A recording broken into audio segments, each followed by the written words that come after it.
Now I'm going to say something a bit controversial, but I assume that's why you clicked on this video. The Big Bang Theory finale, the Stockholm Syndrome, was a bit of a letdown. Now, don't get me wrong, as an episode, it was actually fantastic, but it fails as a finale. In order to understand what I mean, I want you to sit back, relax, subscribe. Join me on this breakdown while I show you exactly why it was a good episode, but a weak finale. Now, without wasting any time, let's jump right into the events of the episode to remind ourselves exactly what took place. Just remember that while the finale was a two-part special, our focus will be on part 2, the very last episode, episode 24, the Stockholm Syndrome. In the episode, we join the gang as they prepare to follow Sheldon and Amy to Sweden to collect the Nobel Prize they jointly won. During the episode, we also found out that Penny's pregnant. Now, while Leonard is excited about the prospect of fatherhood, the couple decide to keep the news a secret from the group, for now. While on the flight to Sweden, Sheldon's paranoia about Penny's constant toilet breaks forces Leonard to let Sheldon in on the secret, just to put him at ease. However, Sheldon dismisses his friend's exciting news because Sheldon, being Sheldon, is self-centered and nothing matters more than his own achievements. This upsets Leonard so much that he decides he would rather go home than put up with Sheldon's selfishness. Meanwhile, Howard and Bernadette, who left their children in the care of Stuart, become uneasy when Stuart informs them that things are not going too well. Howard, extremely worried, contemplates flying back home out of concern for his kids.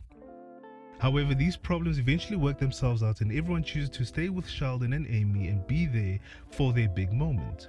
Sheldon accepts his award and gives a speech where he finally understands the meaning of friendship and acknowledges the importance of the role his friends have played in his life, that they are more than just friends, they are his family. We then cut to the final dinner scene, tears, sadness, the end. Now, as I mentioned earlier, as an episode on its own, it's pretty fantastic. Sheldon's quest to win a Nobel Prize finally paid off. There is emotion, there's conflict. Sheldon's friends nearly abandoned him for perfectly justifiable reasons. However, they decide to put their differences aside just to be with him. We also have the redemption of Sheldon as he pays tribute to his friends who have always been there to support him. But the question is, why does this episode fail as a finale? The answer is fairly simple. You see, this finale makes a fundamental error. It fails in letting us know why the show has come to an end. The purpose of a series finale ultimately is to communicate to the audience exactly why the show cannot continue any longer, that the characters we have been following are now embarking on a new path in their lives. Thus, the story has reached its natural conclusion, and therefore, this marks the end of our journey with them. To highlight my point, I'm going to show you 2 scenes from 2 different sitcoms that give you a clear picture of why the show is coming to an end. 50 is going to be a great year. Not only for me, but for all of us. Got a son heading off to Princeton. 2 daughters starting exciting lives in New York. Another son starting kindergarten.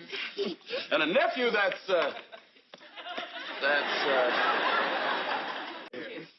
I have a little announcement to make myself. I have decided to move back to London to be near my son, Frederick. Jeffrey? In light of all the changes afoot, your mother and I have decided to change too. We're going to sell the house. Hey! Hi! Oh, good, you're home. Yeah, are your brother and sister here? I want to talk about this whole living situation. Yeah. Actually, problem solved. I'm moving to Switzerland. What? They're transferring my research team there. I get housing and everything, so you're good. More news? Just mine. Dylan and I are moving out, too. Oh, but you don't have to. Well, we want to. You guys are right. It's time for us to go. No, Luke, it's okay. I lied before. I actually did hear back from University of Oregon. I got in. Oh, amazing! Honey, that's wonderful. We're so proud of you. Amazing, Luke. Yeah, congrats. Wait, you're all moving out? Did you notice what those 2 shows were able to do? Those scenes were able to effectively communicate to the audience exactly why we are reaching the end of the road. Because everybody's embarking on a new journey in their lives. They have no reason to be here anymore. Thus, there is no need for the show to carry on. The show will therefore cease to exist. This is exactly where the Big Bang finale falls apart. By failing to communicate with the audience the reason why the show is coming to an end, it leaves us with a lot of unanswered questions. This makes it hard for us to let go, and worst of all, it does not give us the opportunity to say goodbye. You see, I believe a series finale should have two objectives. First, the finale needs to tie up the various storylines that it has set up with all of its characters. Secondly, a finale needs to give us the opportunity to say goodbye. Now what we're going to do is see whether the Big Bang finale fulfills these two objectives. So let's take a look at the very first requirement. Does the Big Bang finale tie up any loose ends?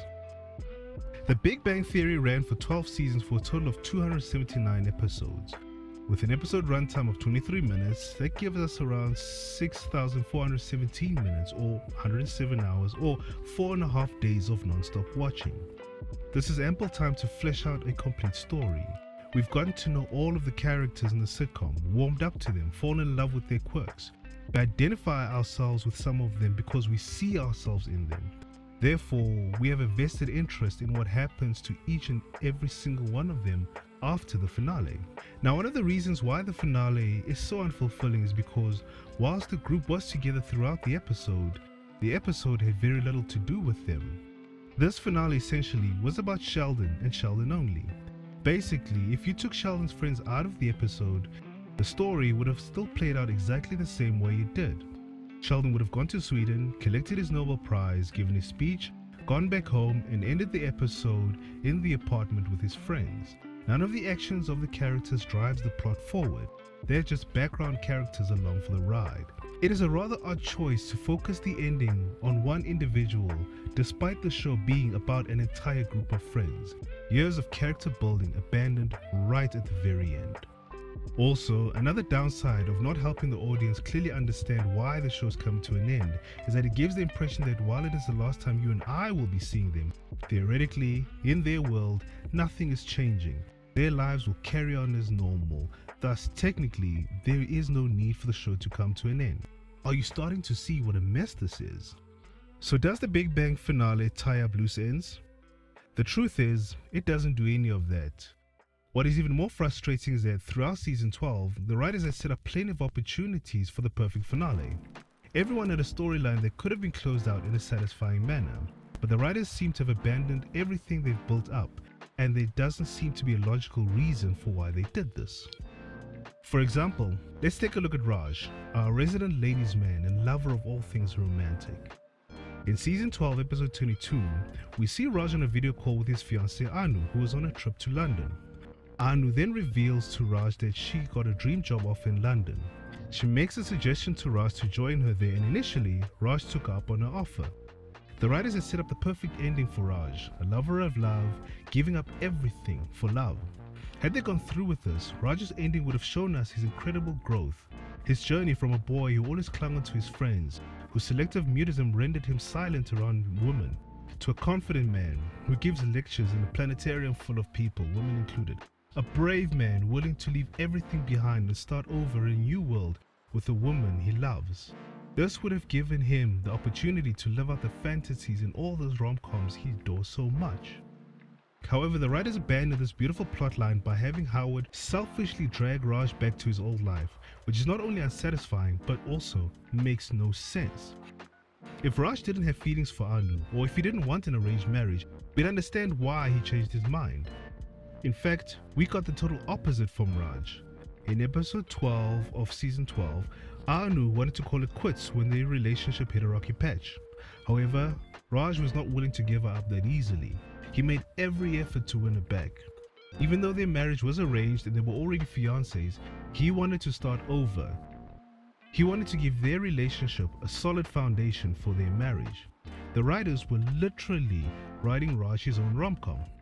Because of Howard, Raj ghosts Anu, and we're not given a reason why.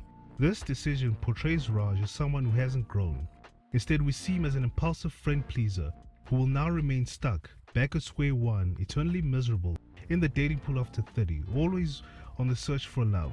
A third wheel in Howard and Bernadette's marriage, and at some point, the third wheel needs to come off. A point Bernadette already made clear in season 12. How come we never eat in the dining room? Oh, that's for company. What am I? Apparently a guy who wants to have his feelings hurt. So the question is, what happens to Raj after the finale? We don't know. This upset many fans of the show because Raj deserves so much more. Even Stewart of all people found love. I repeat, are you starting to see what a mess this is? However, I have written the perfect ending for Raj, so stick around for that and subscribe. I promise you it's going to be beautiful. Next, what happens to Sheldon and Amy? After Sheldon's long walk to a Nobel Prize, what happens next? Well, one would imagine that after this prestigious honor, doors of opportunity would open. Sheldon and Amy should be flooded with offers from some of the largest universities and organizations on Earth. So, where are the job offers? Where are the grant increases for research? Where are the opportunities for Sheldon and Amy? Where is the recognition for their work? Being recognized for his achievements and having the admiration of his peers was one of the greatest driving forces behind Sheldon. But if that never happens, if your value is not recognized after winning a Nobel Prize, if nobody feels you are worthy of being on their team, then what was the point of it all? This leads me to a much larger question, which is, why does Sheldon want to win a Nobel Prize in the first place? You see, a Grammy or an Oscar win not only gives an individual greater recognition, but it also gives them access to more acting gigs or bookings. It allows them to charge more for their services. A Nobel Prize is no different.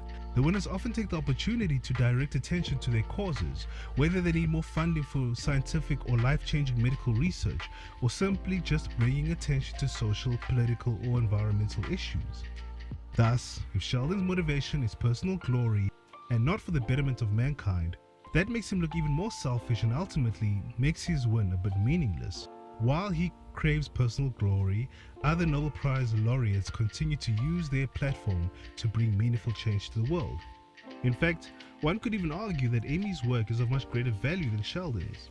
Had Amy won a Nobel Prize for a breakthrough in neuroscience that advanced our understanding of dementia, bipolar disorder, or any other mental illness, that would have been a lot more satisfactory because there would have been actual purpose to a win. It wouldn't be a win just to stroke her ego. It would actually benefit mankind. Compared to the real-world applications of neurobiology, theoretical physics is what's the word I'm looking for? Cute. My colleagues and I are mapping the neurological substrates that subserve global information processing, which is required for all cognitive reasoning, including scientific inquiry, making my research ipso facto prior in the ordo cognoscendi. That means it's better than his research, and by extension, of course, yours. Now, in the finale of season 10, Amy took up an opportunity as a guest researcher at Princeton. We also saw Sheldon request $500 million in research funding. So my question is, why not build on this after their Nobel Prize win? Why not make that the motivating force behind why they need this Nobel Prize win so much? The Nobel Prize should play a role in the ultimate goal they want to achieve. Thus the question remains, what lies in store for Sheldon and Amy professionally and personally? We do not know because this loose end isn't dealt with. Leonard and Penny. Earlier on in season 12, before Penny fell pregnant, Bernadette suggested that Leonard and Penny move from their apartment into the home next door. She recognized that the couple have outgrown the apartment and need to move into something more suitable. At the time, their pregnancy hadn't been written into the show. But now that they are, this suggestion makes sense now more than ever, because more often than not, having a baby often requires major life changes, especially if you can afford it. So after the finale, do Penny and Leonard continue living in the apartment despite a baby being due? Or do they finally start looking for a home that meets their changing needs? If the writers had already planned on having Penny fall pregnant, why not use this as a catalyst that will bring in massive changes to the group dynamic? The second major question we need to answer is, does the finale allow us to say goodbye? I want you to imagine yourself at the airport, saying goodbye to someone you love, a family member or a close friend. This is a painful moment that most people do not look forward to. Whether they're going to college or a new job, or maybe they're just going back home. Regardless of what the reason is, knowing where they are going and why they are leaving makes it easier to say goodbye. No matter how much you want to hold on to them, you understand why they need to leave. Their lives are changing. They cannot stay here any longer. Now compare this to getting dumped via text. No reason given, no explanation, nothing. You just get dumped and blocked. This is deeply frustrating because you're left with a million questions. Questions like, why does everybody leave me? Did I do something wrong? Why doesn't anybody love me? This is emotionally scarring because we end up blaming ourselves. If we could just get an answer, anything, it would help us heal and move on. The harm from those unanswered questions often follows us into new relationships where we build up walls and carry the pain and bring those insecurities along with us. Being left in the dark is emotionally damaging because we spend more time wondering what went wrong when we should be letting go and focusing on the future. In order to move on and be at peace with our souls, we need answers to our questions. Whenever I think of finales that I've truly enjoyed, the ones that stayed on my mind and left me feeling good inside, the common theme in all of them is that those questions were answered. I knew what lay in store for my favorite characters. The show gave me the platform to say goodbye. The Big Bang finale just doesn't do this. Thus, fans were left with so many questions afterwards, and as I had said before, if you can explain to me why the show is ending, or what happens to everybody afterwards, you deny me the opportunity to say my goodbyes and be at peace with my soul. So, how then do we fix the finale? You'll get the answer to that if you click on this box right here.